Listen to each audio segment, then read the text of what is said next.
All right, guys, we're back. I got a little brain freeze right now, but we're back. Delicious ice cream, by the way. Thank you very much. Pedro says he just ruined his diet too, but it was good. Very good. No, we're good. Thank you.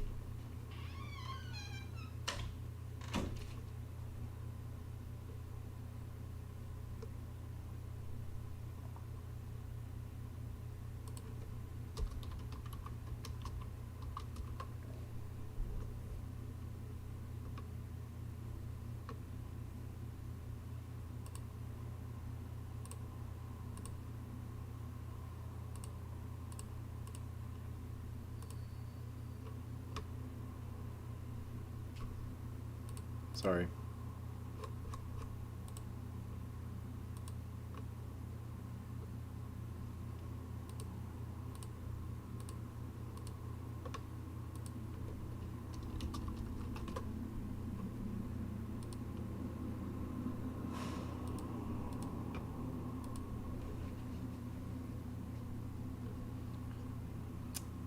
Sorry, guys. Just 1 second.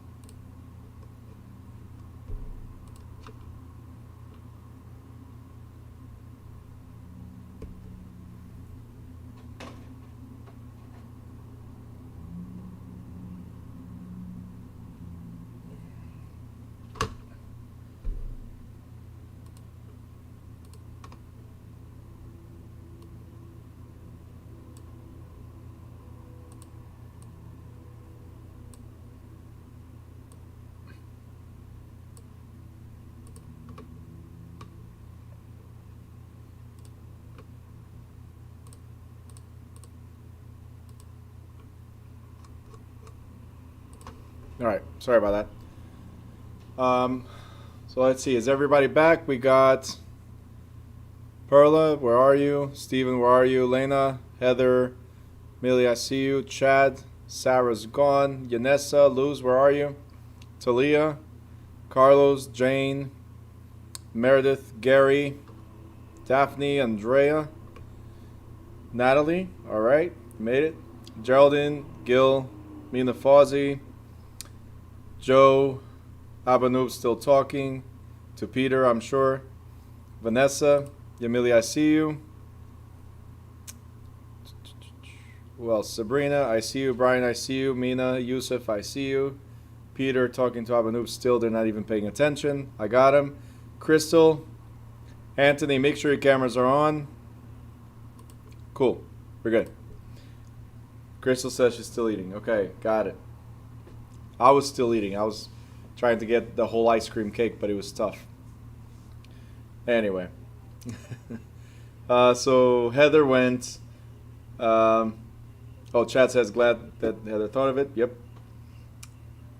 Glad you like it. I hope it doesn't make you sick to your stomach. Probably will, but it was good. It's worth it. It's those things that we're gonna do it regardless, you know?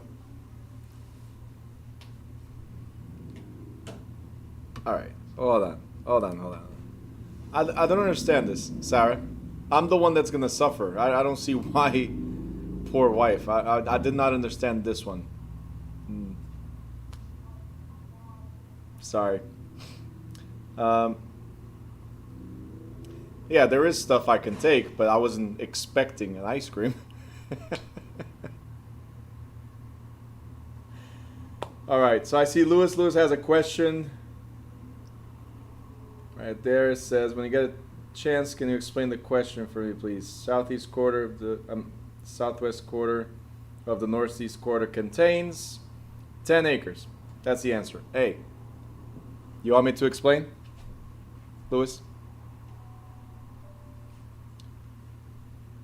The answer is A. Do you want me to explain?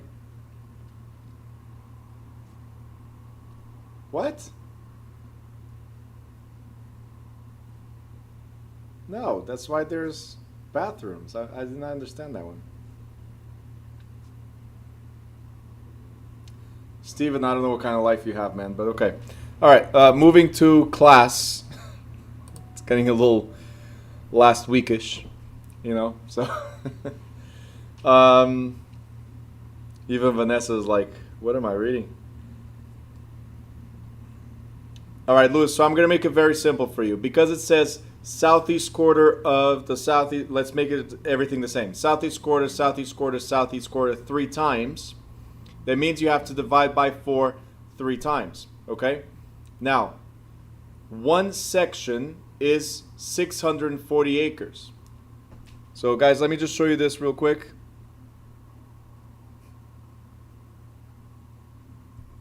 I can't with you guys, seriously.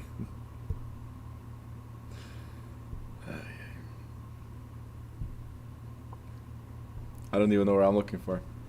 Heather just completely distracted me. Between Heather and Steven, I don't know which one's worse right now.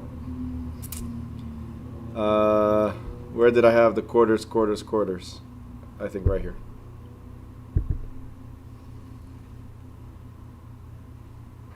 All right, you see it right here, Louis? So one section equals 1 square mile or 640 acres. So the total here of this is 640 acres. Okay, 1 square mile, 640 acres. Because what you sent me here on YouTube was southeast quarter of the southwest quarter or of the northeast quarter. So if it's a quarter of a quarter of a quarter, look, this is a quarter right here. Okay? So if the total thing is 640 acres, a quarter of it is 160. And then we divide to the next quarter, it's 40. We divide to the next quarter, it's 10. So that's what it is.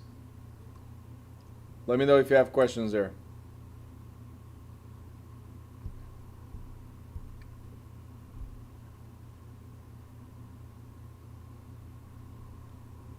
Okay, good. If they said half, for instance, let's say that this was located right here on this half, right? Then this would be 80 and so on. Okay? You're welcome. All right, so let's go back to this.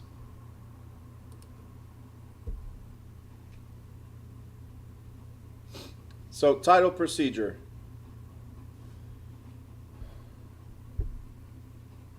Again, are we the ones that prepared the title stuff? No, right? So we're not the ones technically that have to deal with the burden of preparing the records. But we need to make sure everybody's aware of their responsibilities, their liabilities, and all that stuff, right? So we should tell the seller that all his or her statements must be true, because they're going to have to sign or execute an affidavit of title. What does that mean? What does that mean? It means that they're going to have to sign a sworn statement in which the seller assures or guarantees the title company, and the buyer of course, that since the date of title examination, since we pulled title, there has been no judgments, bankruptcies, or divorces involving the seller, right? That no repairs or improvements have not been paid, that have not been paid for, or also that they are in possession of the property. So it's their property, they're in possession of it, right? Through this affidavit, the title company now obtains the right to sue. Because an affidavit is you as a seller saying, hey, I promise, I guarantee that every statement here is 100% true under penalty of perjury. So if I'm wrong, what can you do?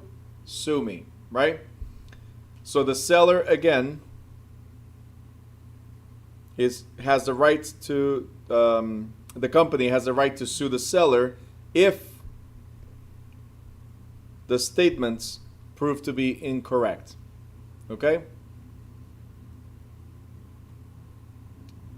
Meredith, maybe the Wi-Fi, I don't know. But worst case scenario, just go back and to the replay. It's going to be available on YouTube if you miss anything. Okay? All right, next. Some of this stuff is common sense, like checking the premises. If you're buying a house, should you check the premises? Should you see the property that you're buying? Maybe. Right? You should. Right? How about last minute? Right before closing, should you make sure that it's in the same condition that you saw, or better, of course? Right? The answer is yes. You have to check the property all the time. So common sense, I'm just skipping. How about releasing existing liens? Guys, what is a lien? Let me know in the chat. What is a lien?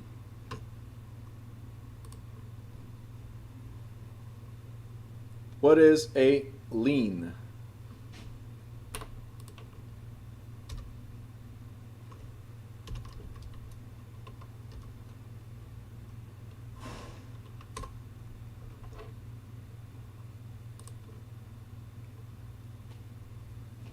Owed money, monetary obligation on the property. That's right.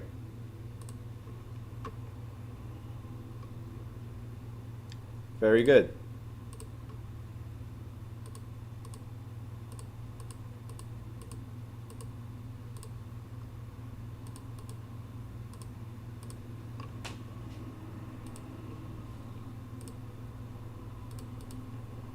Good. So money, a cloud, money owed. Perfect. Right there. Yep.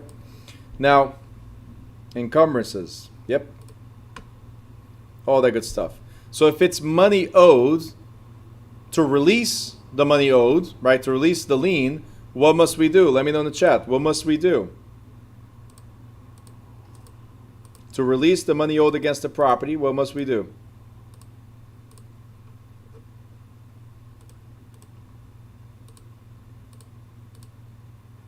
Pay it off. Correct. So if we must pay it off, right? If we must pay it off, then we must get what's called a pay off statement. Pay off statement. And this applies to every single lien that's against the property. Pay off statement. Got it? To release every single lien. So let's say it's a tax lien. We need to call the town and figure out what is the actual payoff. It's a water lien. We need to call the town and figure out what's the actual payoff.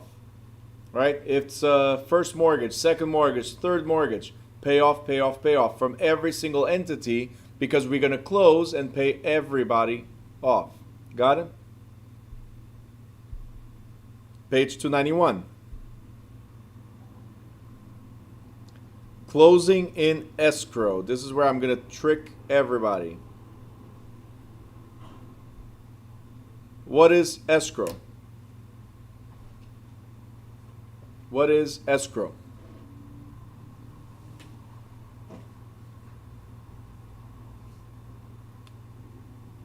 Abanu says check. Gil says account to hold. Vanessa says hold.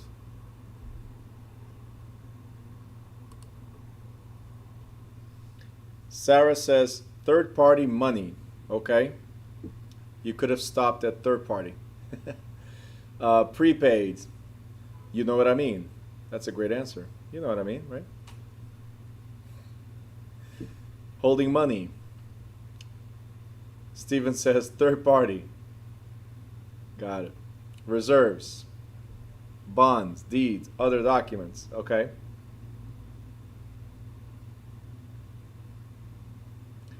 I said you could have stopped at third party. Here's the thing, guys. Ready? Ready? Escrow simply means third party. So, somebody is holding documents or money in third party. So, somebody not related to the primary parties. Okay? So, it's not money only. It could be, yes, Gary, bonds, deeds, or other documents. The reason why I said I was going to trick you guys is because a lot of people think escrow is a bank account where you put the money. Okay? It could be, right? But when we say closing in escrow, that means we're using a third party, just like a title company, to close. Nowadays, instead of using, so this is something that's becoming more and more common in New Jersey. Nowadays, instead of closing with the buyer's attorney, we're closing with a title company because the attorney doesn't want that liability, right? So let the title company handle it. We give him the money, we give him the documents, and once everything is satisfied, all pertinent documents and other items have been given to the escrow agent, then we close. That's what it is. So closing in escrow is we're using a third party to hold on to documents and or money. This is different from the trust account or escrow account that we talked about in chapter 2. Because a trust account or escrow account, it's also third party, but it's a third party account. It says account, right? Trust or escrow is when we're trusting somebody else to hold on to something that belongs to us. If it's a trust account, that's where we put money. In this case, we're talking about closing in escrow. That means we trust a third party to hold on to money and documents. You got it? Questions? Questions? Anybody? Nope.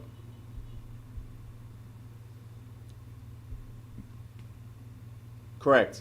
So Chad said it relieves the liability from the seller and the buyer side. Absolutely. Think about when you go bet. Let's say you put up a bet with your friends, right? You don't want somebody's going to hold on to the money, right? Or somebody's going to hold on to whatever document that you're betting, as an example.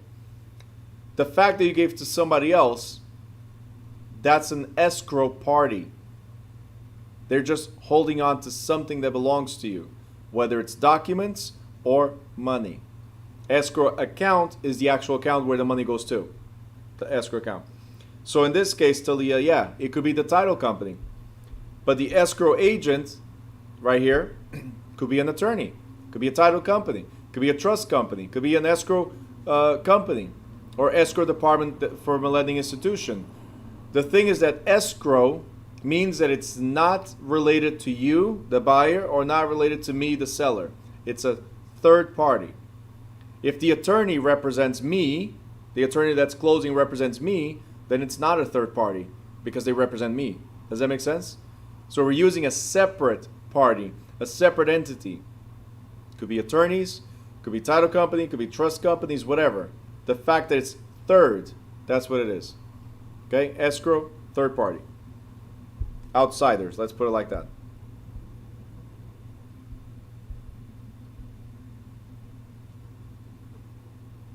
All right.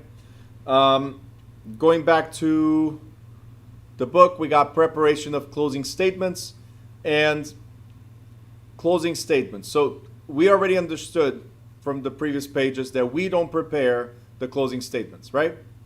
So we don't prepare the closing statements, but we must be aware, again, as we just went over, of all the costs. We must be aware of what the seller will receive and how much the buyer has to pay, right? There are a few things that are shared between the seller and the buyer. And when I say shared, it's shared responsibility or liability. For instance, until the day of the closing, all unpaid bills belong to the seller, right? So the seller has to pay until the day of the closing. From the day of closing on, those bills belong to the buyer. So if the seller prepaid something, right, then the buyer has to compensate the seller for prepaid items. And these are called prorations. They have to be down to zero. So the day of the closing, everything must come down to zero. And from the closing on, buyer is responsible for the new bill. Okay? Closing statements traditionally are prepared by the buyers and sellers' attorneys, title officers, or bank representatives. The broker should, however, as I just said, be aware of the sales costs or estimate the sales costs, how much the buyer is going to pay and how much the seller is going to get. That is on you. So how does the closing statement work? How does it work? Well, there's a lot of debits and a lot of credits. Debits are expenses only. Credits are pluses. So if you look at your checking account, for instance, you're going to see pluses, right? Credits is when money is deposited, right? That's a plus. It's a credit. Every time you swipe the card, that is a debit. So a debit is a charge or a minus on your account, right? Where a credit, right here, is an amount entered in a person's favor. So it's a plus in your favor. So in the closing statement, it's going to be clear every single dollar and cent that's related to the transaction, either as a plus or as a minus. But everything that's related to the transaction must be there. Chad, you have a question?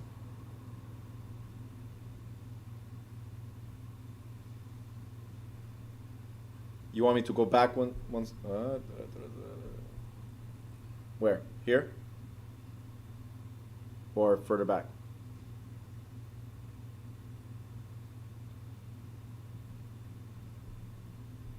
Here?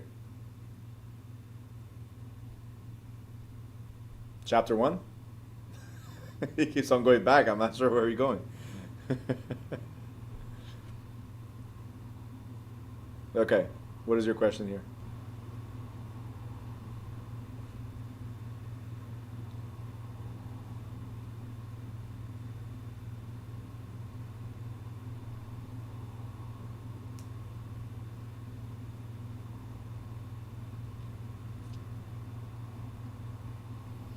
Oh, actually, I'm going to go over these in a second. So I'll give you good examples.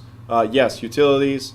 It could be taxes, prepaid, unpaid. So we're going to go over this in a little bit. Right now, I'm just laying the ground to what it could be, okay? But we'll get to this. All right, so we figure out minuses, we figure out pluses, right?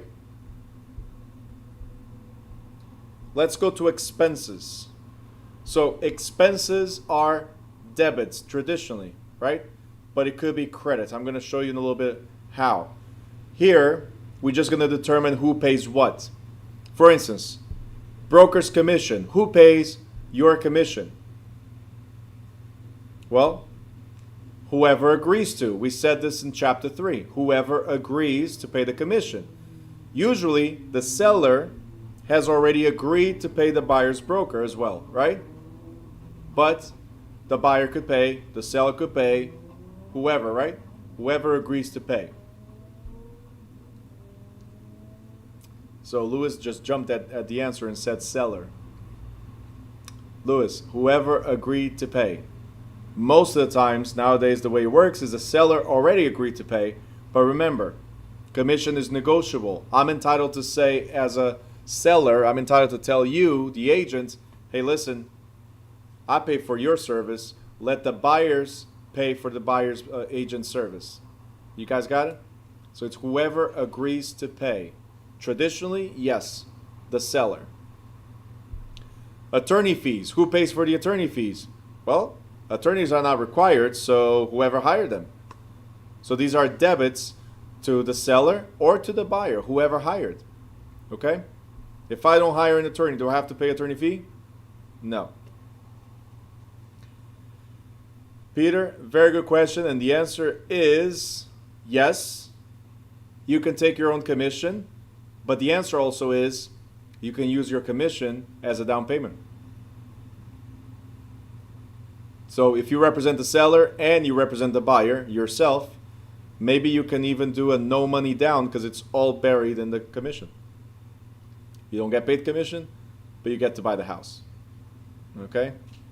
All right, we got a big smile coming out of Peter's screen.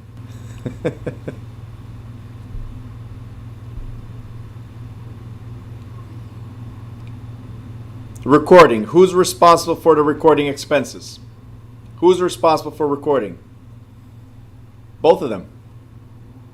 Both of them, because the seller is responsible to all the filing fees to release his side of it. Okay?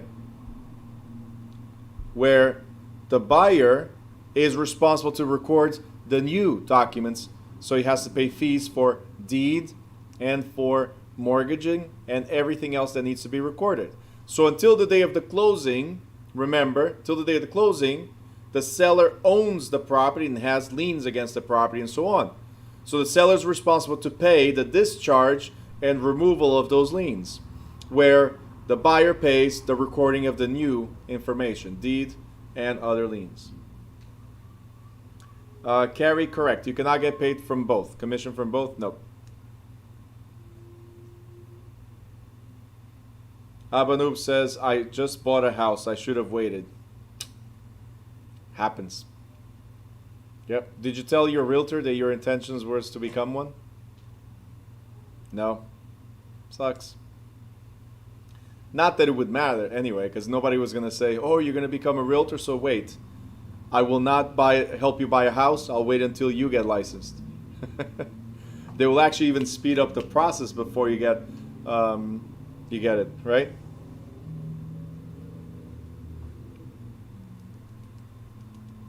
Daphne has a question, so we'll wait a little bit.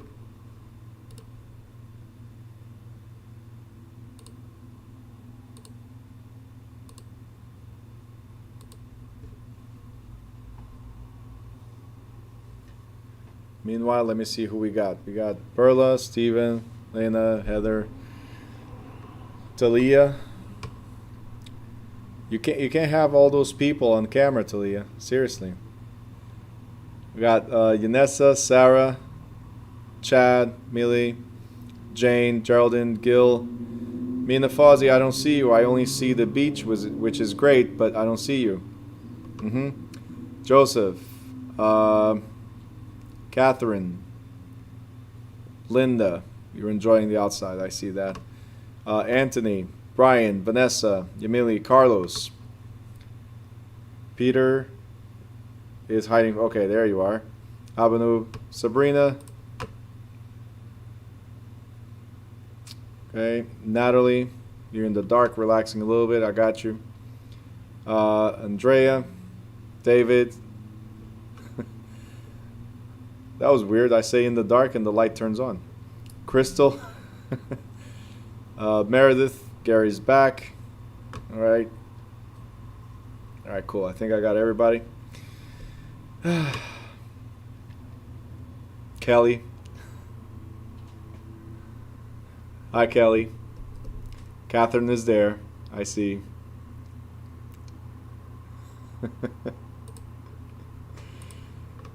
Oh, boy. And we were just talking earlier about kicking everybody else out. No distractions, right? Don't stick your tongue at me. That's rude. All right, so what was the question here? Gary, we're in the expenses.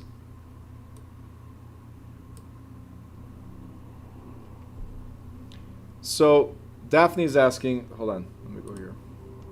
Daphne is asking if you cannot get paid commission from the buyer and seller. You can. You can get the whole commission. Tidy, just put a W here, because hopefully there's not a hole, and there's actually a whole commission. I know it's difficult, right? Whole and whole, right? The whole commission. You do. It's just that you get paid either from one side or you get paid from the other side.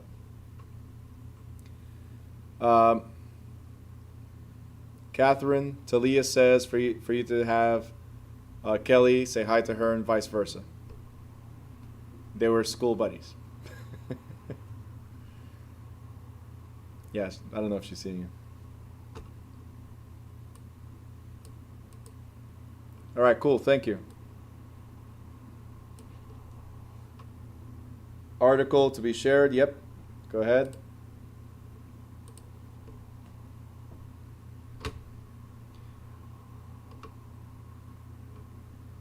Oh, it's a link for a Zoom meeting? Okay, cool.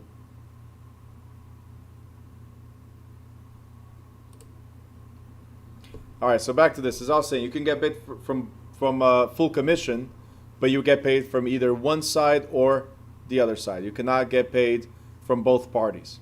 So you do get paid the whole commission, but one side or the other side. Okay? Now, transfer tax. Who pays for transfer fees? Always the seller is responsible for paying realty transfer fee. Next. Who pays for title expenses? Let me ask you, you guys should know this already. Who is responsible for pulling title? Who's responsible for getting title? Mina Fozzie, I don't see you. Invisible. The buyer. So the buyer is technically responsible for the title expenses. Absolutely. Right? Is it possible that the seller pays for title as well? And we said yes. In some areas, they can do the preliminary search, and then the buyer is responsible for the redate charge, so to review everything. You got it?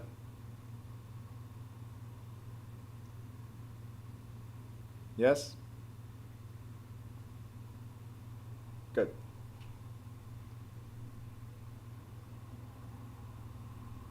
Great. Loan fees. Who's responsible for paying loan fees? Who's responsible for paying loan fees? If it's related to the loan, then obviously is the purchaser, the buyer, because it's the loan, right?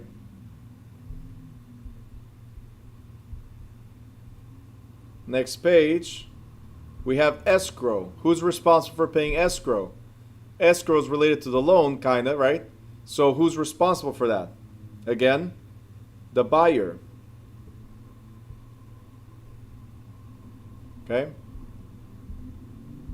How about additional mortgage-related fees? Again, if they're mortgage-related fees, they go to the buyer as well. Okay. What about appraisal fees?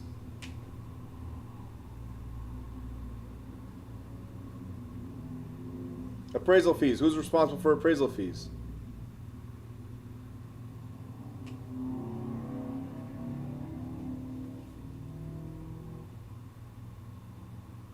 It can be both, exactly. Either the seller or the buyer can pay for appraisal fees, but because you're the one getting the mortgage buyer, you're the one that usually pays for buyer. Survey. Survey says, again, purchaser. So are you guys realizing that most of the costs for a transaction go on the buyer side? Right?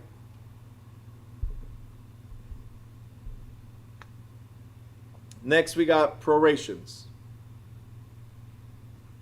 Prorations. All right, we got somebody else just joined on YouTube. Okay. Hello. That's what I get. Hello. Okay.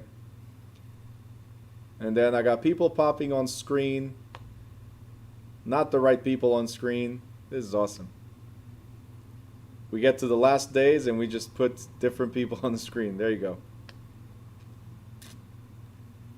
Just remember, if it's not you on camera, or if you're not on camera at all, it doesn't count towards your hours. You won't be able to take the exam. Just saying that.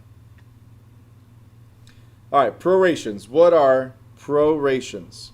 Prorations are adjustments between whatever the buyer pays and the seller must receive, or whatever the seller pays and the buyer must receive. So adjustments. So Chad, it's what I'm going to address right now. We have, for instance, interest. Interest is supposed to be paid by whom? By the seller. What if the seller did not pay the interest, so it's in arrears, and the buyer's taking over a mortgage? Because it could be, you could buy the house subject to a mortgage, right? So then what happens is the seller must credit the buyer for that unpaid interest that it was due to him. So if you guys see it right here, If there's a mid-month closing,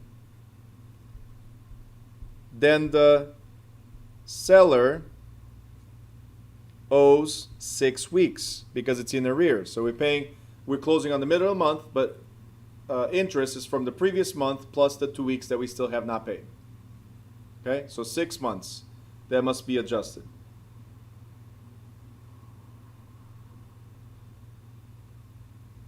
What do you mean? Chad, I'm sorry, lost it.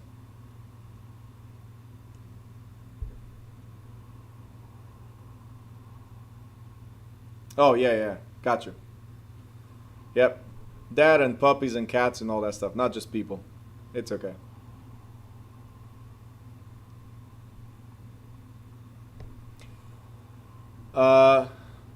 Accrued items.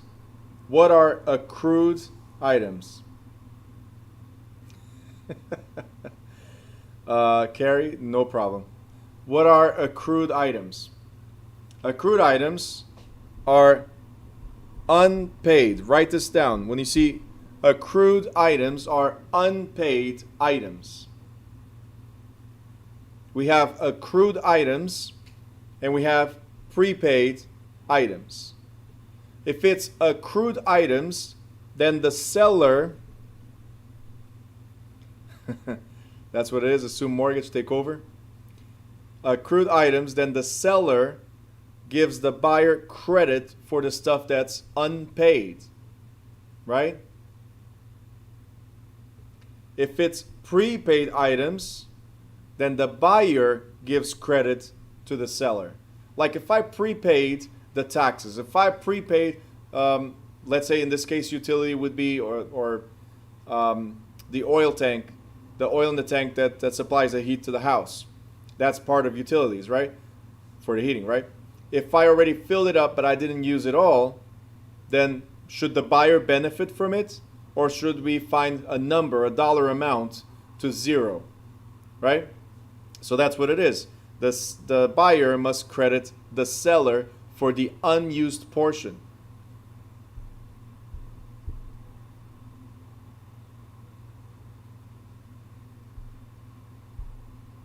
All right, next we have general rules for prorating. The general rules are very simple. It is generally provided that the buyer owns the property on the closing date. In practice, however, either the buyer or the seller may be charged with that day's expenses. Okay? Now, what we're saying here is, depending on at what time we close, the charge will be adjusted to either the seller or the buyer. Does that make sense? So if we close early in the morning, did I, the seller, use the property? No, the buyer did. So that we put the charge on the buyer. It depends on when we're trying to close. Mortgage interest. So when we talk about financial, so mortgage interest, general real estate taxes, water taxes, similar expenses are computed based on the counting days, and the counting days or weeks are based on 360 days or 12 months of 30 days each. That's accounting. It's everything even. So calendar days is, we have months with 31 days, months with 30 days, months with 28 or 29 days, right? So that's calendar. But for accounting purposes, we break everything even by making 12 months of 30 days each. We divide by that. So when we compute prorations in certain areas, we have to have the actual number of days, but the majority is based on this. When you talk about financial though, if it's special assessments, if you guys remember, special assessments are improvements to sewers, water mains, streets, lighting, and all that stuff. Right? Special assessments. These are large expenses for the municipality, and they put it on the homeowner like an additional charge. So you have the general tax and we have the improvement tax, which is special assessment. Because these are large amounts, they are usually paid in annual installments over several years. Stephen, no, but you should be able to guesstimate these charges. So it's not you making these calculations, but you need to understand what happens and explain to the seller why. Explain to the buyer why. So these are adjustments that occur. It's not our responsibility. I've been saying this from almost the beginning of this chapter, but we need to be aware. Just like, guys, we don't do appraisals. The appraiser does, but you should have knowledge, right? We don't do title. Title insurance and attorneys do. Title company and attorneys do, but we have to know what's going on. We're supposed to be the experts and lead the buyer all the way to the closing. Lead the seller all the way to the closing. So understand everything, right? Think about it. You are the general doctor, and then you have the specialized doctors, right? That's it. Okay? So we need to have a clear understanding of general real estate. Rents. Now, rents are based on the actual month. When we transfer from one person to another, the rent is based on the actual month. What does that mean? It means that if the month is 31 days and we close on the 15th, right? If the rent was prepaid, then the seller owes the buyer 16 days. If it was unpaid, then the buyer owes the seller 15 days, whatever they used. Okay, if we close on the 20th, then same thing. 20 days for the seller, and then 11 days for the buyer, and so on. Okay? So it's based on the month, the actual number of days in the month. Security deposits. Who does a security deposit belong to, guys? Let me know in the chat. Who does a security deposit belong to?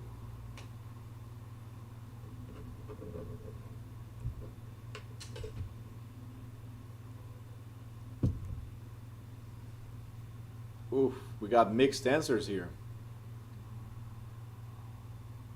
Nope. Yes. Sarah's perfect answer right there. Love it. Renter, if they don't mess up, then it goes to the landlord. Lewis says new owner, and Carrie says nobody. So here's the thing. Security deposits belong to the tenant, always. They never belong to the seller. They never belong to the buyer. They always, always, always belong to the tenant. It's their money. We're holding their money hostage, right? We're holding their money hostage. If they don't screw up, they get the money back. If they screw up, hey, it's my money. You got it? So when there's a sale, right here, when there's a sale, the security deposit is transferred to the new owner, and the tenant must be notified. Hey, I'm Bruno, I'm the new owner, so the new landlord, I did receive your money from the seller, and it's now at this bank. Okay? You guys got it? Thumbs up? Great. Amelia goes like, yeah, that's what I meant. Got it. Mm-hmm. So security deposits always belong to the tenant. Always. Next, page 294. Accounting for credits and charges. Sorry, I was missing my background noise.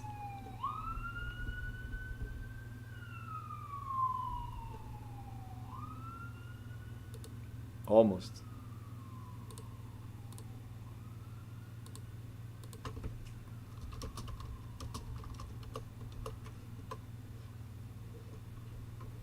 Yesterday you didn't hear anything? I don't know, man.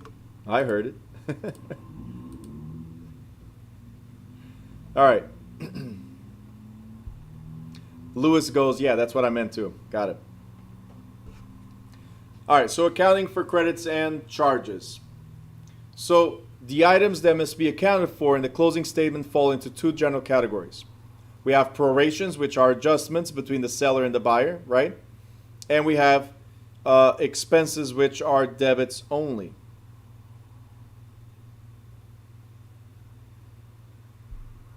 Right? Prorations, credits and debits, expenses, debits only. So as I look for the table that I need, Vanessa just asked a question. When, as a new owner, do we have to tell the tenant we are the new owner? What do you guys think? Let me know your opinion. When do we have to let the tenant know that we are the new owner?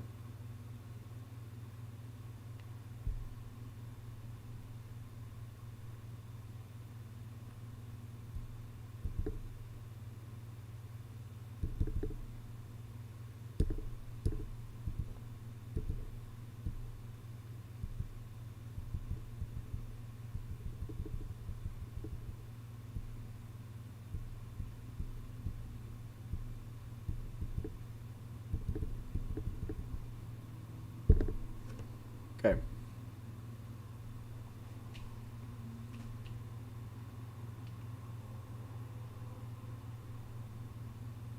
Okay, you remember I said we can't do it the day we arrive? I don't know what the arrive means, but I think it is the day you win.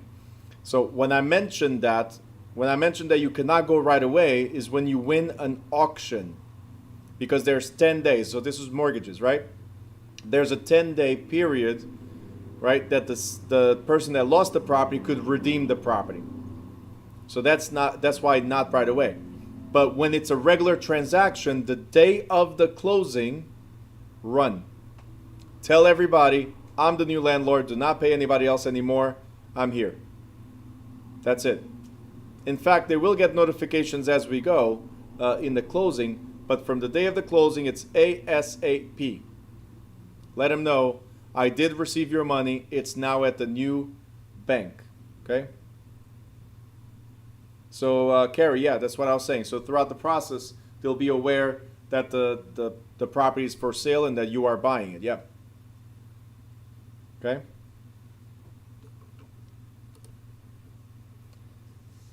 Catherine, tell your sister not to be upset at me. It's the way she worded, by the way. It's wording. Okay? You wrote, listen, so you guys know Kelly's with Catherine, and she wrote, lunch tomorrow with my sister. If you hear that, lunch tomorrow with my sister, that means you're offering me to go to lunch with your sister, right? You didn't say lunch with me and my sister. You said lunch with my sister. Sorry. She got upset that I said me and her.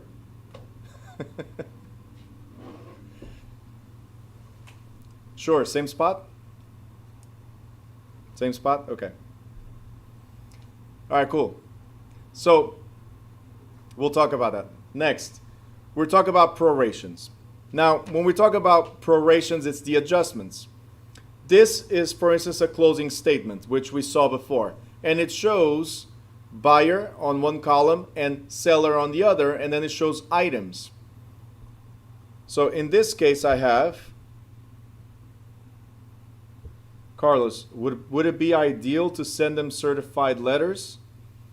Look, attorneys handle that most of the times, let everybody know what's going on. You can ask the attorney to send a representation. Since you're there, might as well. Could you send certified letters? Absolutely. I would not do regular letters. But I would always advise you to have your attorney notify the tenants that, that you are the new landlord. And especially when there's a foreclosure or any type of, let's say, financial challenge there, you want to make sure the tenants are aware that you are represented. So here's my first notice. You see what I'm saying? It has a different position already. It's like, I know what you're about to do. I know you're about not to pay me because you're going to claim that you had to pay the previous landlord, not me. You're not aware of who I am. Well, not anymore. Attorney letter right away. So you spend a little bit more, right? You spend a little bit more having the attorneys do this, but immediate representation if you need to go to court for any reason. You got it?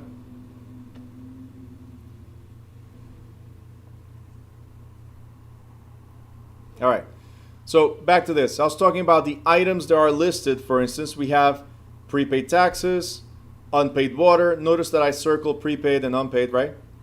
We have attorney, and there's other fees. What I want to show you guys is that a lot of people spend a lot of time doing math calculations in this question. And the question is, for instance, The seller prepaid $13,000 worth of taxes. Okay? We're engineers. The seller prepaid $13,000 worth of taxes. The closing happened, let's say, in March.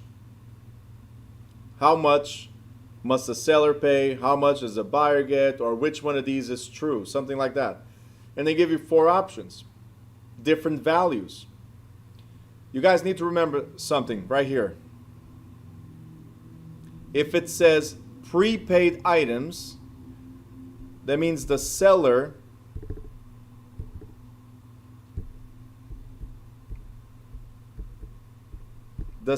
gets credited unpaid prepaid amounts.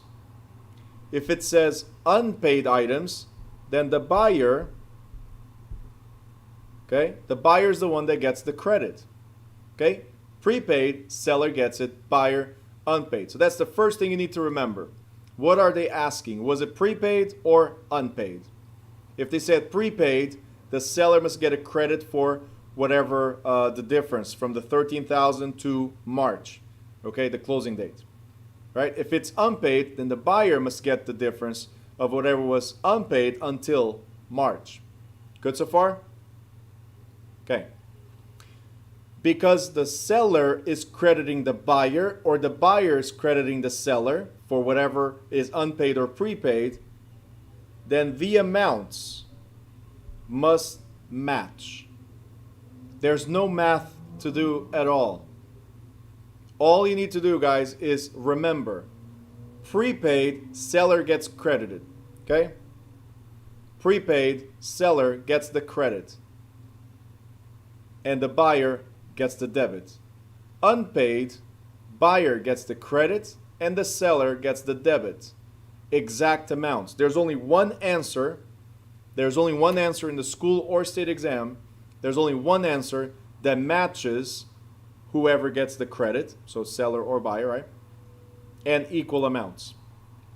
Okay? So there might be 2 answers that have equal amounts. Process of elimination. Is it unpaid or prepaid? Okay? Right here, prepaid. So who gets the credit of equal amount?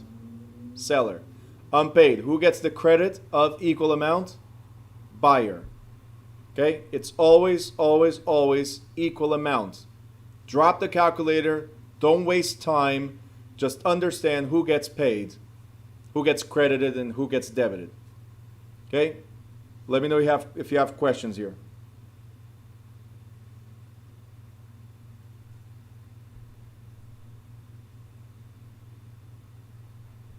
And I love these messages that I get.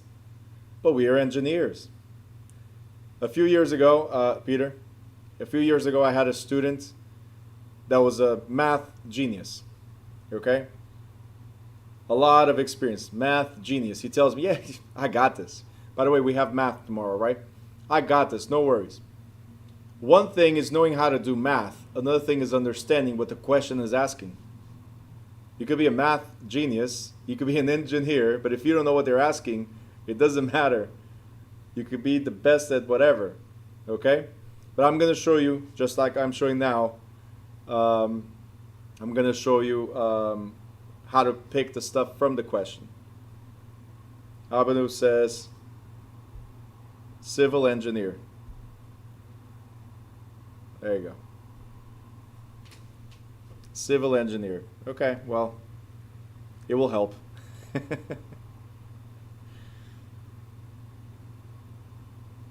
So Lewis will be 5:30. Daphne says, can you give us an actual example? Actual example. Tomorrow there's going to be a math question. I just want you to understand prepaid and unpaid, what it means, and the fact that it's even amounts. Okay? All right, but there's one more. Did you guys notice that there's one more line here? It says attorney. Do you guys remember I told you that attorneys, we only need attorneys if we want to have them, so it's not a requirement. So if you guys notice, there's no green here. They're both red. So I put here that the buyer hired an attorney and the fee was $1,200. So it's a debit, right? It's an expense. The seller hired an attorney, was $1,800. It's an expense. So they have different expenses, but regardless, it's expense only. Prepaid or unpaid, it's credits and debits. So one has to pay the other, whatever is missing, or vice versa. That's all. Gil, you want me to zoom in or zoom out? Which one?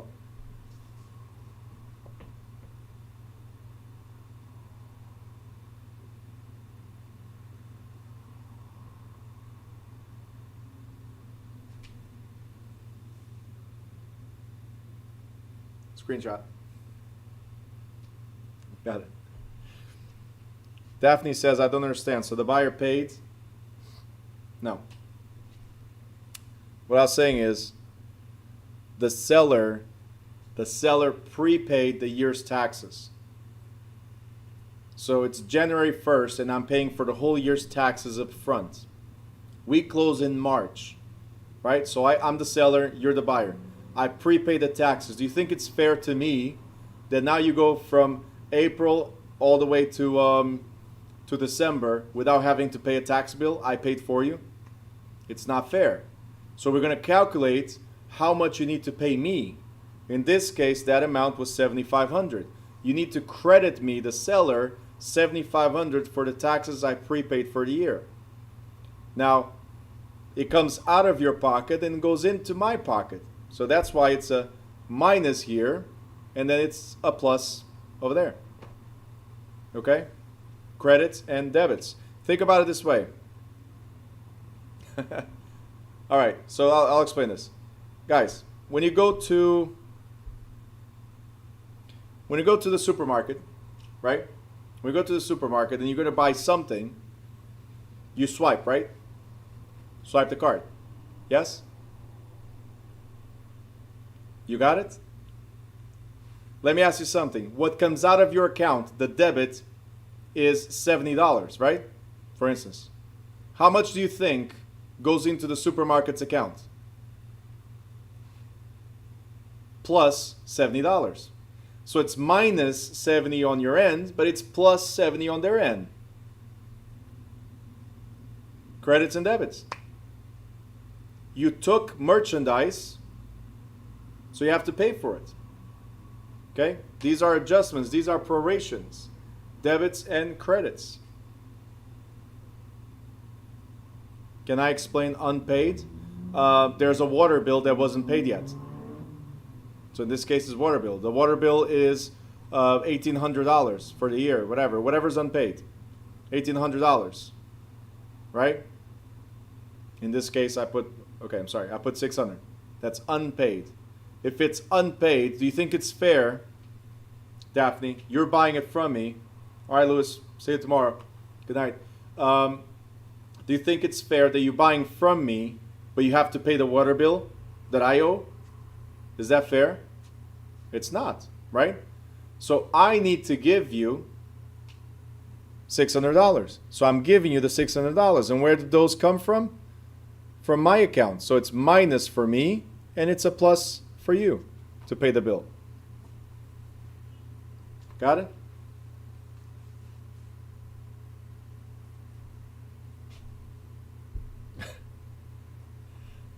Chad went like, oh my God, I got it. All right. Debits and credits. All right. Let's go back here. These are some of the items. I'm going to skip all this. Some of the items are credited to the buyer and taken. So it's a plus to the buyer, but it's a minus to the seller. Okay? These are some of the items that are plus to the seller, minus to the buyer. So that's how you're going to see on the closing statements. Pluses and minuses. Okay? Yeah, Natalie, I see you. Keep on dropping. I already addressed this. Expenses are debits only, like the attorney fees, for instance. Minuses and minuses, right?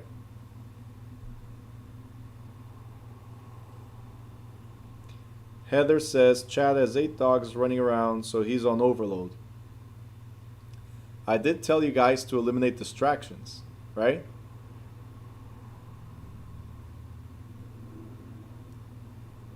There's always a safe place to put him. Always. I'm not going to say it right now. Then you're going to say it's animal cruelty and stuff. It's where I put the kids, but animals can go there too.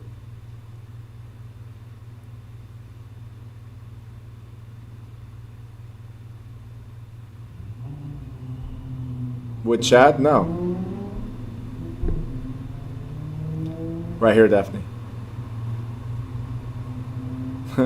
Andrea says timeout.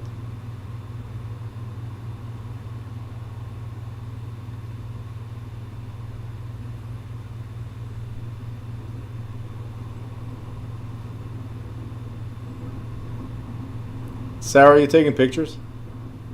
Okay, just making sure. At least let me get the right profile. Oh, Stephen, thank you.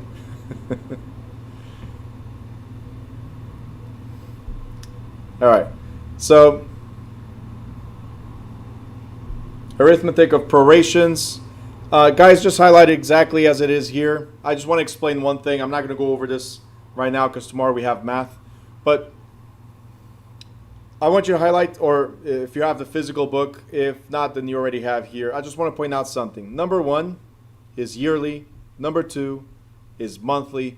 And obviously, number 3 is daily. But the way it starts, if you guys see it, it says the yearly charge. So again, mentions yearly. What I want you to know is that it's daily charge. So there's 3 different basic methods to calculate prorations or adjustments. It could be based on the accounting, which is yearly, 12 months of 30 days each. It could be based on monthly, like rental, which is the actual number of days you have in the month. Or it could be the daily charge, which is divided 365 and then multiplied by the actual amount of days that are left in the month, for instance. Okay? Either way, the difference is going to be minimal between one and the other.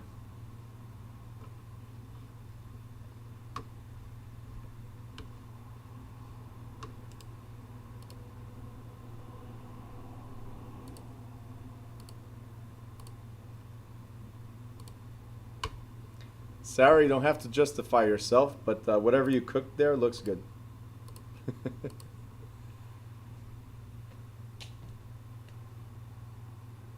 All right, you guys good? Again, tomorrow we have math, so we'll go over a few of these. Closing, finally. Woo! You see how long it takes to get to closing? A long time, right? A lot of stuff in place, right? Closing.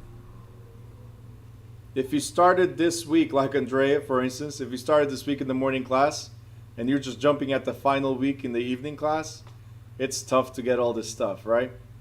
But don't worry, the ones in the evening class are having a hard time too. So Andrea, there's hope. All right. Closing. Oh, hold on a second. Carrie, you said 1 and 3 is confusing. That's why I separated them. So going back here, that's why I separated them. I highlighted this way so it explains. Oh, you got it. All right, cool. I'm sorry. I didn't see your message before. That's why I did it that way. All right, so closing. Who's responsible for the closing items? Well, usually, if we don't close in escrow, the seller's attorney is responsible for the details of the transaction related to the title. Okay? Such as preparing the deed from the seller to the buyer, right? And making sure all prior liens have been repaid. Now, the buyer's attorney prepares the settlement statements or the closing statements and makes the necessary disbursements of the buyer's checks. So to pay whoever it needs to pay, right? Look what it says next.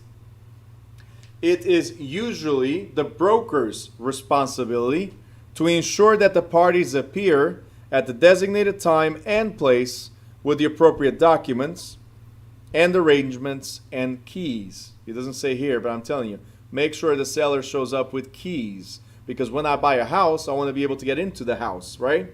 So make sure they bring the keys, all the documents, and arrangements, right? So we just said it's the broker's responsibility. Now, do you think the broker is going to go there? No. Who's going to go there? You are, right? Because you are assisting the broker in the closing. But what else do you get at the closing? The broker's commission, right? It's not your commission, it's the broker's commission, which then the broker within 10 days is supposed to pay you, correct? You guys remember all this? Great. Now, very, very important right here, very important. Make sure, this is the only, I always told you guys, it's the client first, so seller first or buyer first, whoever you represent, right? Now, it's you first. Why? Because you get paid at closing. So make sure you call everybody, harass everybody. Hey, do you know what time and what place we're going to close? Do you have all the documents? Do you have the money? Do you have the keys? Do you have everything? Because if they don't show up at the same time, at the same that's scheduled, at the place that they're supposed to, are we closing? No, we're not closing. If we don't close, are we getting our commission? No, we're not getting the commission. And believe me, this has happened where I show up at a closing and the other party does not. It has happened where I have arguments with the other agent about where the closing is. And if I don't clarify things, right, or them to me, depending on what the situation is, we would be in two different places. If you're in two different places, we do not close, we do not get paid. You guys got it? Great. Last thing. Every real estate sale must be reported to the IRS, by Internal Revenue Service, by either the person conducting the closing, the seller's attorney, the buyer's attorney, the title company, or even the real estate broker. Somebody got to tell the IRS that a transaction of more than $10,000 has just occurred. Thumbs up? Great. I just going to address one final thing. Carlos just asked a question. Made a statement. I used to go pick them up at home personally. You can. All right? You can definitely go there and say, hey, this is the time I'm going to pick you up, so we go to the closing. Absolutely. The question is, Carlos, are you going to pick up the seller's side and the buyer's side, so your side and the other side? You're going to pick them all up, even the realtor? Right? You can. Just go to Route 22 and rent one of those limo buses and pick up everybody. Let's close. Right? Some champagne already. Good to go. But you can. You can always do the extra, right? Extra service right there. All right, Joe has a question. How does it work?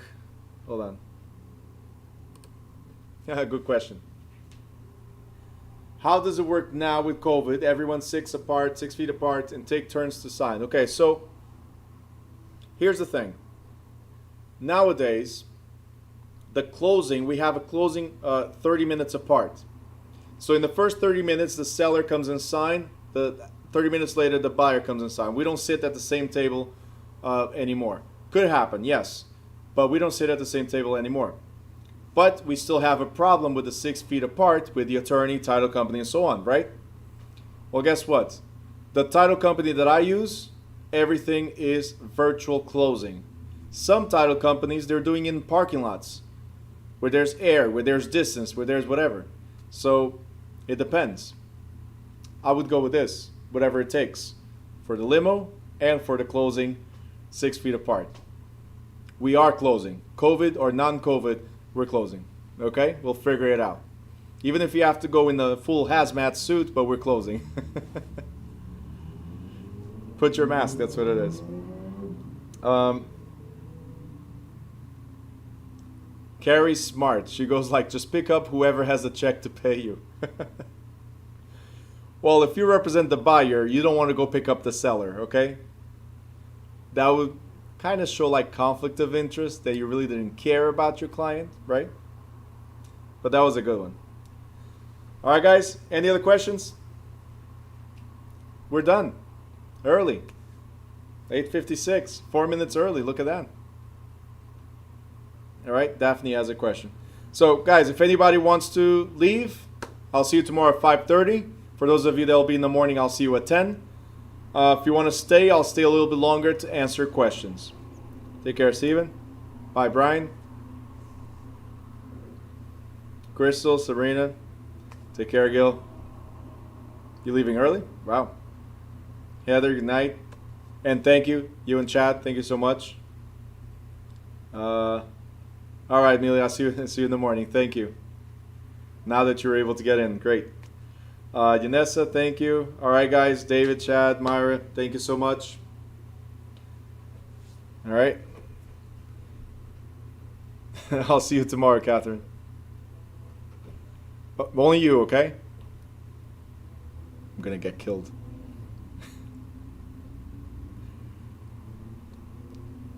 All right, Mina.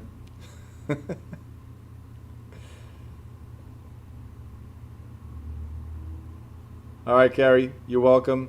See you tomorrow. Daphne's still typing. Okay, cool. Oh, there you go.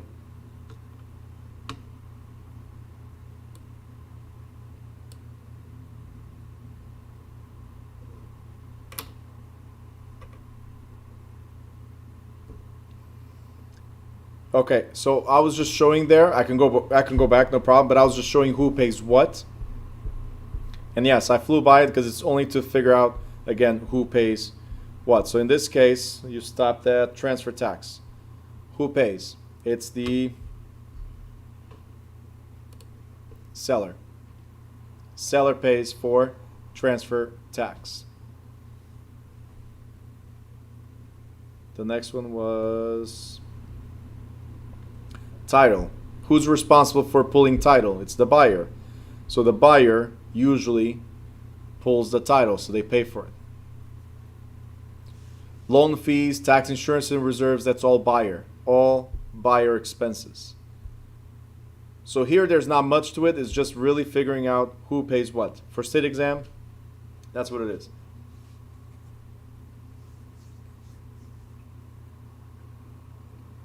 So the rest of yours is buyer.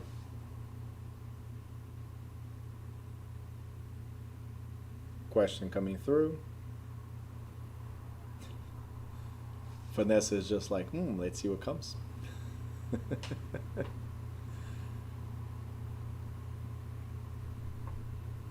You have a question for chapter 19?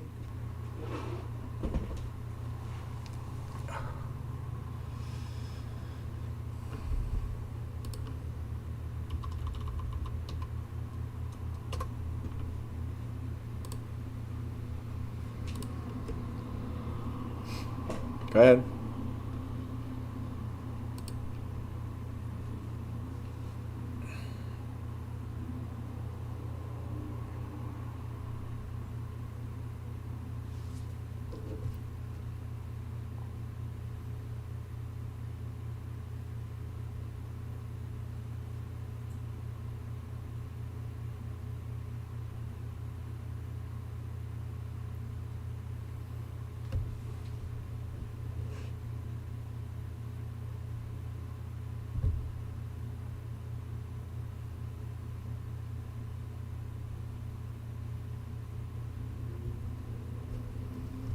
Can I explain? When is the title property officially passed to the buyer? It doesn't need to be recorded. It does need to be recorded. It has to be recorded. So the title transfers the day that the deed is delivered. The deed needs to be delivered. If not, then there's no closing. There's no transfer. So there has to be delivery and acceptance. So the day that, the seller is the one that signs the deed, right? And once they deliver to the buyer and the buyer accepts it, boom, that's it. Transfer, properly done, right there and then. Now, what I said was that it's not a requirement to be notarized. It's not a requirement to be acknowledged. That's what I said. But if you want to record it, into public records, then it needs to be acknowledged. So meaning notarized, signature recognized to be authentic. Okay? So it's not the recording act that makes the title valid. It's the delivery and acceptance that makes the title valid. Okay? Recording is just an extra step like we spoke about today. It's an extra step to prove, right? Hey, I did everything properly. I'm here. I stand here. So I have priority over anybody else. But there's no requirement to record anything into public records. You don't need to exist. But if you want to exist, then it must be notarized. You got it? Sarah is asking, what do you need to know for the test on probate? You missed the quick words I said yesterday? There's nothing quick about my classes. What do you need to know about probate? Well, probate is pretty much going to court to figure out who gets what after all the debts get paid. So if you're about to inherit $1 million, right? Is that what you get? Well, if there's outstanding bills, no, the bills must be get paid first. Then you inherit the balance. So probate is determining who gets what after paying the bills. Good. I have to always figure out what the question really is. Translate it a little bit, you know?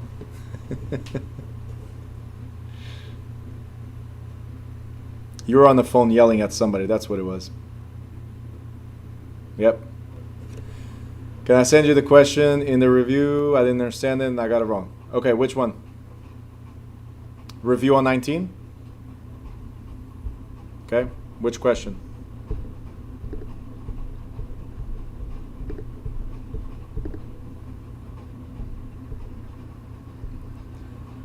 Sarah's smiling as she's typing. A bomb is coming. I know it's something.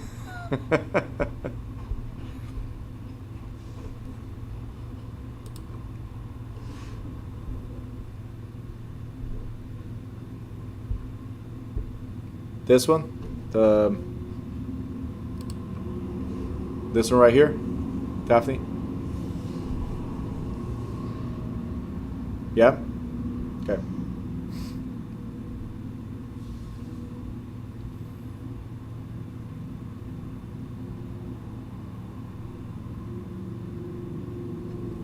Your choice of words are amazing. Hold on. So, Sarah just was able to incorporate wholesaling and raping in one message along with cursing. So, she sells shoes, wholesale, which you know. I manage our off-price business and was cursing out my TJ Maxx buyer, trying to rape me on pricing. That's why she was yelling yesterday. Yep. Too much. But I know that kind of business. Not easy. So let's go here. Question number 12. So Alvin Roswell executes the deed to Sylvia Rowe as a grantee, has it acknowledged, and receives payment from the buyer. Now, Roswell holds the deed, however, and arranges to meet Rowe the next morning at the courthouse to deliver the deed to her. In this situation, at this time, Rowe owns the property because she has paid for it. Title to the property does not officially pass until Rowe is given the deed the next morning. Title to the property does not pass until Rowe has received the deed and recorded it the next morning. And Rowe owns the property when she signs the deed the next morning. So, D cannot be because Sylvia is the buyer. Sylvia Rowe is the buyer. The deed is signed by the seller. So, Roswell, right? Just because you paid for it doesn't mean you are the owner. Okay? We'll get there because you need to get the receipt, right? You pay for stuff. If you don't get the receipt, you just paid for something. Congratulations. Can you prove you're the owner? No. Does that make sense? And it says here, title to the property does not pass until she receives the deed and it's recorded the next morning. The recording act is not what determines that you are the owner. There has to be delivery and acceptance. So if Ro does not have the deed, then she hasn't received it yet. It wasn't delivered, it wasn't accepted, therefore not officially the owner. You got it? There has to be, right here, delivery and acceptance. And the date of delivery and acceptance is the date of transfer. So until this happens, you could pay, but you are not the owner. Okay?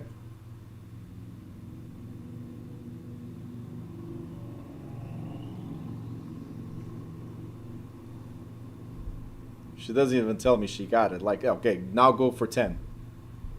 Question number 10. Tell me. These attitudes nowadays, right? Funny, because I gave you this one during the class, right? I gave you the answer during the class. And again, it's not the recording that makes him the owner. It's the fact right here. I'm not even going to read it. It's the fact that John signed a deed to his grandson, right? But he told no one and hides the deed. So if no one knows about the deed, was the deed delivered? No. The deed was not delivered. If there's no delivery, then there's no way to be an acceptance.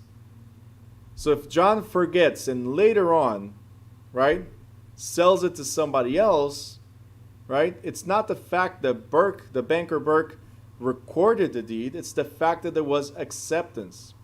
Delivery and acceptance. That's what it is. Got it? Vanessa, are you okay? Sarah, are you okay? Just want to make sure you guys are okay. Vanessa says sleepy. Of course, doing morning classes, evening classes. Yeah, it's not easy. All right, any other question, guys?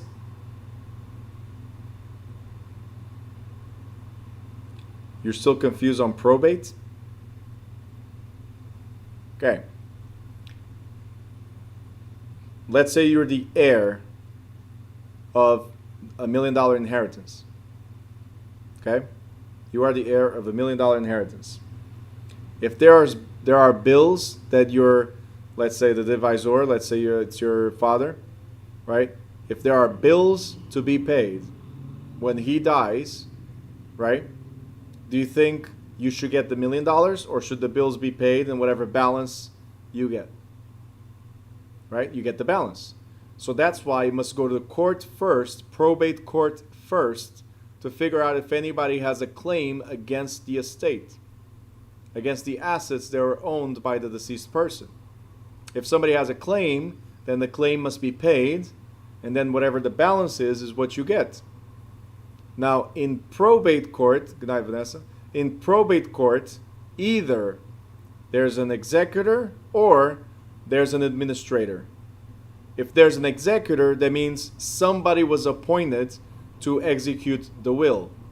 Like, let's say your father, let's say, appointed me to execute his will, where it says that everything goes to you.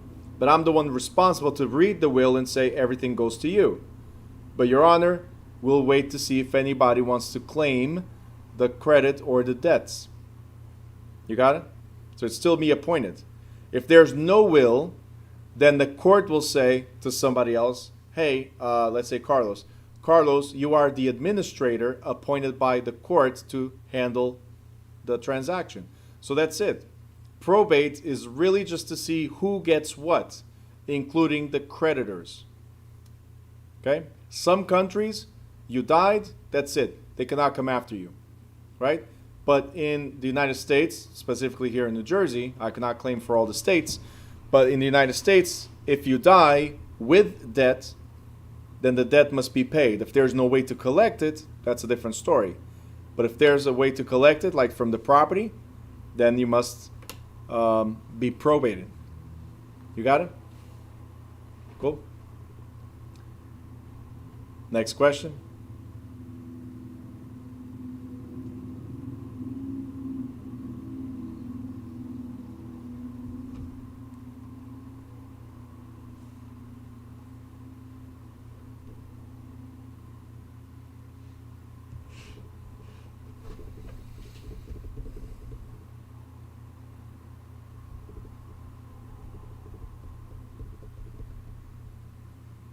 You're still confused on chapter 21?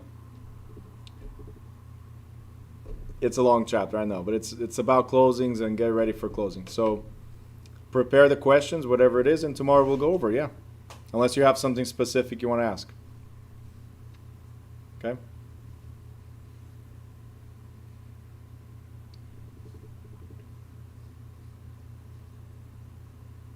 What's Monday? The day after Sunday. So Friday and Monday we have exam prep. So I'll show you guys how to read the questions in exams. Yep.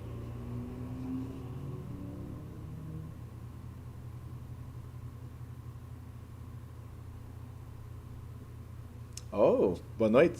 There you go. Peace. All right, Daphne. Good night. Gil, is your YouTube channel? Are the videos class or are you on chapters? I'm a little lost on what you just wrote, man. A little tough to understand the question right here. Good night, Carlos. Your YouTube channel. Are the videos the class or you on chapters?